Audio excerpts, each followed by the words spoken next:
మణిపూర్‌లో అత్యాచారాలు, హత్యలు అనేవి భయంకరంగా కొనసాగుతున్నాయి ట్రైబల్స్ మీద. ఇప్పుడు దీని వెనక హిందుత్వ భావజాలం ఉంది, హిందుత్వ ప్రభావం ఉంది అనేటటువంటి వాదన కొనసాగుతోంది. అది వాస్తవం అని కూడా అనిపిస్తోంది. అయితే అది హిందుత్వం అనేది సరే కొత్తదది. అంటే మరీ పాతది ఎప్పటినుంచో ఉన్న భావజాలాన్ని కొనసాగింపే హిందుత్వం అని చాలామంది అనుకుంటారు కానీ అది కాదు. ట్రైబల్స్ పట్ల మన దృక్పథంలో క్రమేపీ మార్పు వచ్చింది. అంటే ట్రైబల్స్ పట్ల ఇంత దుర్మార్గంగా పూర్వం ఉండేవారా అంటే అనుమానమే. ఎందుకంటే ప్రీ బ్రిటిష్ ఇండియాలో, ప్రీ బ్రిటిష్ భారతదేశంలో, లేకపోతే భారత ఖండంలో, ఆనాటి దేశం అనేది లేదు, భారత ఖండంలో గిరిజనుల్లో రాజ్యాలు ఉండేవి. వాళ్ళకి స్వతంత్ర ప్రతిపత్తి ఎంతో కొంత ఉండేది. కానీ అది మొత్తము మోడర్న్ ఏజ్లో మొత్తంగా మనం కోల్పోయారు గిరిజనులు. నేను రామాయణం నుంచి ఇప్పుడు నాడు నేడు గిరిజనుల పరిస్థితి ఏమిటని తెలుసుకోవడానికి రామాయణం నుంచి ఒక ఉదాహరణ మీకు నేను చెప్తాను. రామాయణంలో వాలిని, అడవుల్లో నివసించేటటువంటి వాలిని రాముడు చెట్టుచాటు నుంచి కొట్టి చంపుతాడు. అక్కడ వానర వీరుడు అనే వానర రాజు, అంటే గిరిజన రాజు అనుకోవచ్చు. అంటే ట్రైబల్స్ అంటే అడవుల్లో నివసించేవాళ్ళు కదా, వానరులు అంటే వాళ్ళు అక్కడ ట్రైబల్ జనం అని అనుకోవచ్చు. వాళ్ళకి రాజు, అతన్ని చెట్టుచాటు నుంచి కొట్టి చంపుతాడు. అప్పుడు వాలి రాముడిని ఒక ప్రశ్న వేస్తాడు. ఏంటంటే, ఇక్కడ ఏముందని నువ్వు నన్ను చంపావు? మేమేదో అడవిలో ఉండేటటువంటి కాయ కసరు తిని బతుకుతాం మేము, అంతేకాని ఇక్కడ ఉన్న సంపద ఏమిటి నీకు, ఎందుకని చంపేశావని అడుగుతాడు. అప్పుడు రాముడు ఇక్ష్వాకుల యొక్క అధీనంలోనే అడవులు కొండలు ఉంటాయి కనుక మాదే ఈ సంపద అంతా అని ఆయన ఏదో చెప్తాడు. అది ఆయన ఏం చెప్పాడు అంటే, వాలి వేసిన ప్రశ్న అనేది చాలా ప్రధానమైనటువంటి విషయం. ఇక్ష్వాకు సామ్రాజ్యంలోనిదే ఇదంతా, ఈ అడవులు కానీ కొండలు కానీ, మీ రాజ్యం కూడా మాదే, మీరు సామంతులే అన్నట్టుగా, మీరు మాట వినకపోతే మేము ఏదైనా దాడి చేస్తామన్నట్టుగా ఉంటుంది రాముడి సమాధానం. అయితే రాముడి సమాధానం అలా ఉంచి ఇక్కడ వానరుడు అడుగుతున్న ప్రశ్న, లేదా ఒక ట్రైబల్ అయినటువంటి వానరుడు అడుగుతున్న ప్రశ్న ఏంటంటే, ఈ అడవుల్లో ఏముందని సంపద, ఇక్కడ మేము కాయా కసరు తిని బతుకుతున్నామని.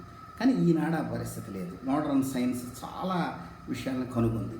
మనం కొండల్ని గుట్టల్ని తవ్వేసి అక్కడ యురేనియం దగ్గర నుంచి రకరకాల మనకు నోరు తిరగని పేర్లతో ఉన్నటువంటి రకరకాల ఖనిజాలని తవ్వి తీయడం అనేది ఆధునిక కాలంలో జరిగినట్టుగా పూర్వంలో లేదు. పూర్వం జనావాసాల కోసం వెళ్ళి ఉండవచ్చు, ఇప్పుడు వాళ్ళ మధ్య గొడవలు జరిగి ఉండొచ్చు ట్రైబల్స్కి. అంటే అందరూ ట్రైబల్సే. అది కాక ఊరికి అడవి, ఊరు, లేకపోతే నగరం, వీటి మధ్య అంత దూరం ఉండేది కాదు. ఉదాహరణకి మీరు అశోకుడి శాసనాల్లో చూసినట్లయితే ఆయన వాడేటటువంటి ఆహారాలు, ఆయన వంటింట్లో ఉండేటువంటి ఆహారాలు నెమలి ఇలాంటి కుందేలు, లేకపోతే లేడీ ఇలాంటివి ఉండేవి. అంటే ఏంటంటే అప్పుడు అడవి జంతువులు కూడా ఎక్కువ ఉండేవి, తినేది కూడా ఇంచుమించు అడవి జంతువులు. అంటే మనకి అడవి జంతువులు గ్రామ జంతువులు మధ్య దూరం కూడా అంతగా రాలేదు. అంటే ఒక రకంగా గ్రామ జీవనానికి అడవిలో ఉండే జీవనానికి అడవికి మధ్య సంబంధం ఉండేది. అంటే అడవులు ఎక్కువగా ఉండేవి, గ్రామాలు అడవులను ఆనుకుని ఉండేవి. కానీ ఇప్పుడు అడవుల్ని ఎంత తగ్గించేస్తే అంత మంచిది అనేటటువంటి పరిస్థితికి వచ్చేసాం. ఇప్పుడు అడవులు ఎంత తగ్గిపోతున్నాయంటే అడవిలో ఉండేటటువంటి జీవులు, ఏనుగులు ఊళ్ళ మీద పడటం మనం చిత్తూరు జిల్లాలో కానీ పొలమనేరు అలాంటి ఏరియాలో చూస్తాం. ఈ రకంగా అడవిని మొత్తంగా వేగంగా ధ్వంసం చేసేటటువంటి పరిస్థితులు ఆధునిక యుగంలో వచ్చినట్టుగా ప్రాచీన కాలంలో లేవు. అందుకని ఇది బ్రిటిష్ టైంలో మొదలైంది. ఎంత లేదన్నా బ్రిటిష్ వలసవాదం రావటం, కొత్త ఖండాలను కనుక్కోవడం, ముఖ్యంగా అమెరికా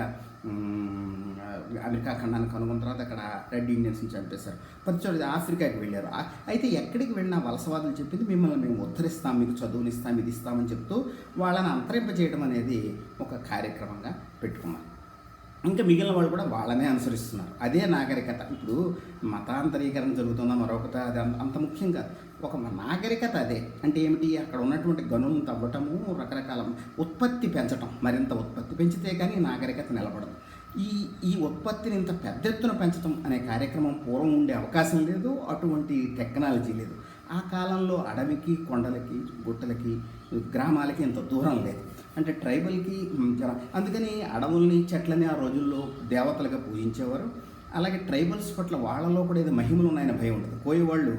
కోయ దొరలు ఉండేవారు. వాళ్ళు ఊళ్ళకి వచ్చారంటే వాళ్ళు పూజారులు, వాళ్ళకి మహిమలు ఉన్నాయని కూడా భావించేవారు. నాకు బాగా గుర్తున్నప్పుడు వాళ్ళు కూడా కొన్ని మేము పూజలు చేస్తామని మా దగ్గర బియ్యము అన్నీ తీసుకోవడం గ్రామాలు ఇప్పుడు క్రమేపీ ఏమైపోయిందంటే ఈ గ్రామాలు, ఈ అడవులు, కొండలు, వాటి పట్ల ఉండే మిస్టిసిజం కూడా మొత్తంగా పోయింది.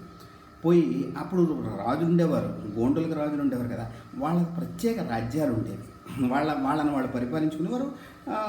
బహుశా వాళ్ళు సామంతులుగా ఉండొచ్చు, వీళ్ళకి కప్పం కట్ట ఏమైనా అడవి సంపదలో కొంచెం వాళ్ళు ఇచ్చి ఉండొచ్చు. కానీ అప్పుడు గనులు తవ్వకం కోసమని ఇంతగా అడవులను నాశనం చేయడం అనేది లేదు. రకరకాల మనకి తెలియని, అంతకుముందు తెలియనటువంటి అవన్నీ కూడా ఇప్పుడు కనుగొన్నారు కనుక, యురేనియం కానీ ఇది కానీ అది కానీ, వాటి కోసం అడవుల్ని మొత్తంగా తవ్వి నల్లమడాలు అలాగే పోతున్నాయని అక్కడ గొడవలు జరిగాయి. ఇలా ప్రతి చోట ఇలాగే విస్తరిస్తున్నారు. అప్పుడు ట్రైబల్స్ తిరగబడుతున్నారు. ఎందుకంటే వాళ్ళు ఆ పాత జీవిత విధానంలో ఇంకా మిగిలిపోయిన వాళ్ళు ఏం కావాలి, వాళ్ళ పరిస్థితి, వాళ్ళందరూ కూడా నాశనం అయిపోవాలా, లేకపోతే ఆధునికతలోకి రావాలి కదా వాళ్ళు కూడా, అంటే రాలేని వాళ్ళ పరిస్థితి ఏమిటి? ఇప్పుడు మనం అండమాన్ నికోబార్ దీవుల్లో ఇంకా ఇంకా జీవించే వాళ్ళు ఉన్నారు.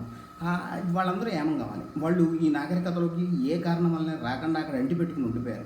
వాళ్ళని ఏం చేయాలి? వాళ్ళు నిర్మూలించాలా? వాళ్ళు అందరూ రాలేరు. అందరికీ ఆధునికత సౌకర్యాన్ని ఏం కల్పించదు. కొద్దిమంది ఇక్కడికి ఈ మైదాన ప్రాంతంలో ఉన్న వాళ్ళకి కొన్ని కులాలకి కొన్ని జాతులకి ఉద్యోగాలు వస్తున్నప్పుడు మిగిలిన వాళ్ళకి రానప్పుడు వాళ్ళకి ఎలా వస్తాయి? ఇది అన్ని చోట్ల వచ్చినటువంటి సమస్య. ఇప్పుడు ఉదాహరణకి ఆఫ్రికాలో చూసినట్లయితే, ఆఫ్రికన్లు మేము ఉద్ధరిస్తాం, వాళ్ళకి చదువులు చెప్తామని చెప్పేసి వాళ్ళని బానిసలుగా మార్చేసిన పరిస్థితి ఉంది. అందుకని బానిస వ్యాపారమే జరిగింది పెద్ద ఎత్తున. షేర్ మార్కెట్లో కూడా ఎంటర్ అయ్యి బానిస వ్యాపారం. అందుకని ఆధునికత అనేది మొత్తంగా వేగంగా ఈ సైన్స్లో వచ్చినటువంటి కొత్త ఆవిష్కరణలు ఇంకా గిరిజనుల ఉనికికే ముప్పుగా ఉంది. అందుక్రితం వాళ్ళని ఏమీ అనలేదు, ముద్దు పెట్టుకున్నారు. అంటే ట్రైబల్స్కి, గ్రామాలకి, నగరాలకి ఈ వైరుధ్యం అనేది ఉంటూ వచ్చింది. అంతా ఒకే రకంగా లేదు. ఈ తేడాలు ఎప్పుడు ఉన్నాయి కానీ, ఎంతో కొంత ఉండొచ్చు కానీ, ఇవి తీవ్ర స్థాయికి చేరాయి ఆధునిక ఆవిష్కరణలతో. నాకు ఒక టీచర్ ఒకసారి ఒక మాట చెప్పాడు. డిస్కవరీ ఛానల్లో అప్పుడు టీవీ కొత్తగా ఈ ఛానల్స్ వస్తున్న కాలం చూడండి, డిస్కవరీ ఛానల్లో చేపలు, సముద్రపు అడుగునున్న చేపలను కూడా చూడగలుగుతున్నారు కెమెరాలతో. అంటే వాటి పని అయిపోయింది అనమాట, వాటి అంతరిస్తాయని నేను అన్నాను. అట్లాగే ఇప్పుడు గనులని లేకపోతే అడవుల్లో ఏముంది అన్నిటినీ కూడా పసిగట్టేసేటటువంటిది వచ్చాక వాటిని నిర్మూలించడము, ఈ ఆధునిక నాగరికతలోకి ఎంటర్ కాలేని వాళ్ళని అంతరింపచేయడము, వాళ్ళని తరిమేయడము, వాళ్ళ జీవిత విధానం తరిమేయాలి. ఇంకా తరిమిస్తే వాళ్ళు ఏమవుతారు? వాళ్ళకి వేరే ప్రత్యామ్నాయం కూడా దొరికే అవకాశం లేదు. ప్రత్యామ్నాయం అంత కల్పించే శక్తి ఆధునికతకు లేదు. ఆధునికత హైరార్కికల్గానే ఉంటుంది, అంతేగాని అదే ఈ హైరార్కీ పాత హైరార్కీ ఒకటే అని చెప్పడం ద్వారా మీరు ఏం చెప్పదలుచుకున్నారు? చాలామంది అదే చెప్తారు, కుల జాతి తెగలన్నీ ఒకటే అంటే. అప్పుడు బ్రిటిష్ వాళ్ళు ఆఫ్రికాలో ఎంటర్ అవ్వడం కూడా మంచిదేనే కదా. అందుకని మన ప్రోగ్రెసివ్ థింకింగ్లోనే ఆ లోపం ఉంది. ఎందుకంటే ఈ అధిక ఉత్పత్తి, ఇప్పుడు గురజాడ దేశభక్తి గీతంలో ధనం పంటలు పండవలను అంటాడు, అధిక ఉత్పత్తి గురించి మాట్లాడతాడు, దేశీ సరుకులు నింపవలను అంటాడు. అదే సమయంలో మనుషులంటే మట్టి కాదు, దేశం అంటే మట్టి కాదే, దేశం అంటే మనుషులే అంటాడు. కానీ అడవులు, కొండలు, అక్కడ జీవిత విధానం గురించి దాంట్లో ఏం ఉండదు. వాళ్ళు ఏం కావాలి? వాళ్ళ జీవిత విధానాన్ని మనము అంటే ప్రత్యేక జీవిత విధానాలను ఆధునికత ఒప్పుకోదు. అన్నీ ఒక మూసలోకి తీసుకురావాలి, ఆ మూసలో ఇమిడిపోవాలి. ఒకవేళ ఆ మూసలోకి ఇమిడిపోకూడదు, అంతా ఒకటి కావడం కాదు, భిన్న సంస్కృతులు, భిన్న జాతులు ఉండొచ్చు అన్న వాళ్ళని నెగిటివ్గా చూడటం కూడా జరుగుతుంది. ఇప్పుడు ఆ మాట అన్నాను అనుకో, నువ్వు బ్రాహ్మణుడు కనుక నువ్వు ఏసీలో కూర్చుని లేకపోతే నగరంలో కూర్చుని ఉంటావు, వాళ్ళు కొండల్లో కుట్టల్లో ఉండాలి, వాళ్ళు ఇంగ్లీష్ మీడియంలోకి రావద్దా అంటారు.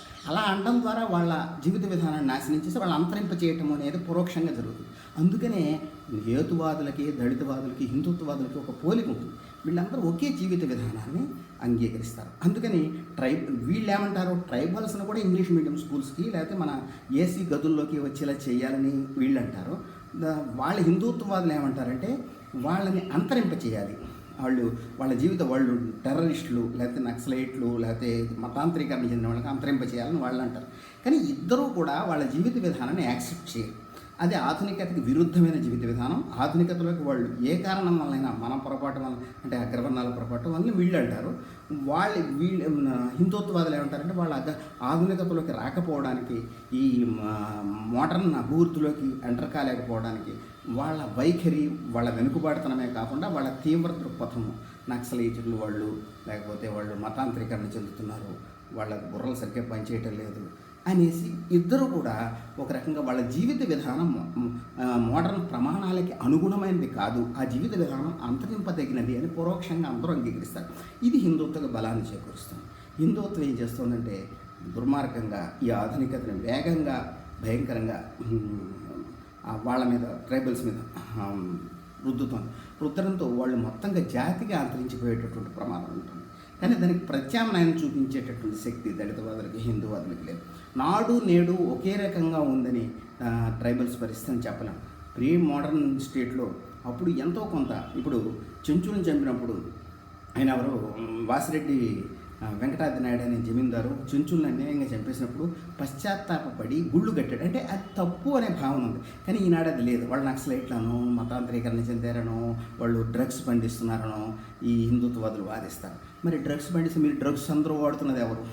మీ పిల్లలు ఇంగ్లీష్ మీడియంలో ఎందుకు క్రిస్టియన్ మిషనరీ స్కూల్లో ఎందుకు చదువుకున్నారు?